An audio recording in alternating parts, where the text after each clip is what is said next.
राधे राधे दोस्तों, आखिर कैसे हुई चक्रव्यूह से अभिमन्यु की मृत्यु। लेकिन वीडियो में आगे बढ़ने से पहले एक छोटी सी रिक्वेस्ट है। अगर आपने ये चैनल अभी तक सब्सक्राइब नहीं किया है तो सबसे पहले सब्सक्राइब कर ले ताकि सनातन धर्म से जुड़ी सारी जानकारियां आप तक सबसे पहले पहुंच सके। कमेंट्स बॉक्स में प्यार भरा राधे राधे लिखकर आपकी हाजिरी अवश्य दें। चलिए वीडियो करते हैं स्टार्ट। अभिमन्यु अर्जुन और कृष्ण की बहन सुभद्रा का बेटा था। सभी पांडवों को द्रौपदी के साथ साथ अन्य पत्नियों से भी संतानें हुई, लेकिन उनमें अभिमन्यु की कहानी सबसे लोकप्रिय और त्रासद है। अर्जुन अक्सर कृष्ण के साथ धनुर्विद्या और युद्ध पर चर्चा करता था। जब अभिमन्यु सुभद्रा के पेट में पल रहा था तब सुभद्रा भी अर्जुन का साथ देती। एक दिन अर्जुन सुभद्रा को चक्रव्यूह तोड़ना समझा रहा था। तभी कृष्ण वहां आ गए और अर्जुन को अपने साथ ले गए। फलस्वरूप अभिमन्यु चक्रव्यूह में केवल प्रवेश करना सीख पाया, लेकिन उससे बाहर कैसे निकलना है यह नहीं सीख सका।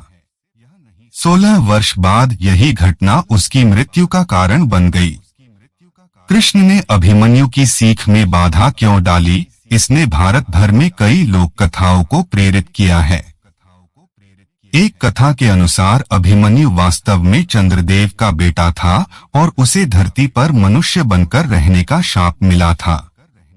लेकिन चंद्रदेव को अपने बेटे की बहुत याद आती थी, इसलिए उन्होंने कृष्ण से अनुरोध किया कि वे अभिमन्यु को 16 साल की उम्र में मुक्त कर देंगे। इसका एकमात्र तरीका अभिमन्यु को चक्रव्यूह के रहस्यों से वंचित करना था। अभिमन्यु की सीख में बाधा डालने का दूसरा इससे भी अमंगल कारण है। कृष्ण जानते थे कि यदि अभिमन्यु की मृत्यु गुरु द्रोणाचार्य के हाथों होती तो अर्जुन और भी भयानक युद्ध लड़ता। इस कारण उन्होंने अभिमन्यु की सीख में बाधा डाली।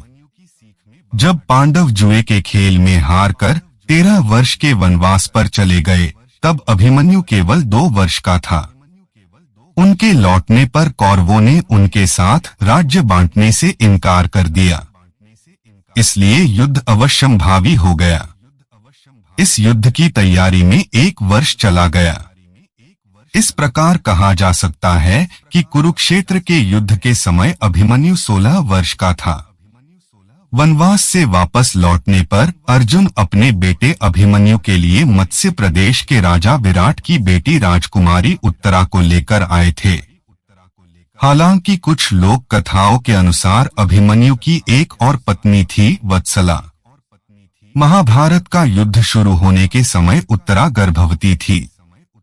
उसके पेट में उन दोनों का पुत्र परीक्षित था। परीक्षित कुरुक्षेत्र के युद्ध से बच निकलने वाला पांडवों का एकमात्र वंशज था। युद्ध के 13वें दिन द्रोणाचार्य ने चक्रव्यूह की रचना कर पांडवों पर भयावह वार किए। पांडवों में केवल अर्जुन ही चक्रव्यूह को तोड़ना जानता था, पर भयानक समसप्तक योद्धाओं से लड़ने के लिए कृष्ण उसे रणभूमि की दूसरी ओर ले गए थे। चक्रव्यूह ने जल्द ही पांडवों को घेर लिया। युधिष्ठिर हताश होकर चिल्लाए, क्या ऐसा कोई नहीं है जो इस चक्रव्यूह को तोड़ सकता है। तब अभिमन्यु ने उन्हें बताया कि वह चक्रव्यूह को तोड़ तो सकता है, लेकिन उसे उससे बाहर निकलने का तरीका नहीं मालूम है, यानी उसे आधा ही ज्ञान था। तब युधिष्ठिर ने उसे वचन दिया कि वह बस चक्रव्यूह में प्रवेश कर जाएं। उसके पीछे पीछे वे सब भी उसे बचाने आ जाएंगे। दुर्भाग्यवश दुर्योधन के ससुर जयद्रथ ने उनका रास्ता रोक दिया और पांडव अभिमन्यु की मदद करने नहीं पहुंच सके। चक्रव्यूह में फंसा अभिमन्यु शेर की तरह लड़ा। उसने दुर्योधन के बेटे लक्ष्मण का वध कर दिया। तब कई कौरव योद्धाओं ने युद्ध के सभी नियमों का उल्लंघन करते हुए उस पर एक साथ वार कर दिया। कर्ण ने उसका धनुष और रथ नष्ट कर दिया। दूसरे योद्धाओं ने उसे ऐसे घेर लिया जैसे लकड़बग्घे एक घायल शेर को घेरते हैं। चक्रव्यूह के बाहर फंसे पांडव उसकी बस चीखें सुनने के अलावा और कुछ भी नहीं कर सके। अंत में दुःशासन के बेटे ने उसका वध किया। हालांकि मरने से पहले अभिमन्यु ने उसे भी मार डाला। गुरु बहुधा कहते हैं, आधे ज्ञान से सतर्क रहें, तो अभिमन्यु को इसका उत्तम उदाहरण माना जा सकता है।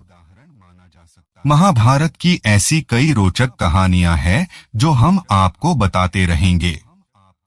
हमसे जुड़े रहने के लिए हमारे चैनल को सब्सक्राइब कीजिए। आपका बहुत बहुत धन्यवाद।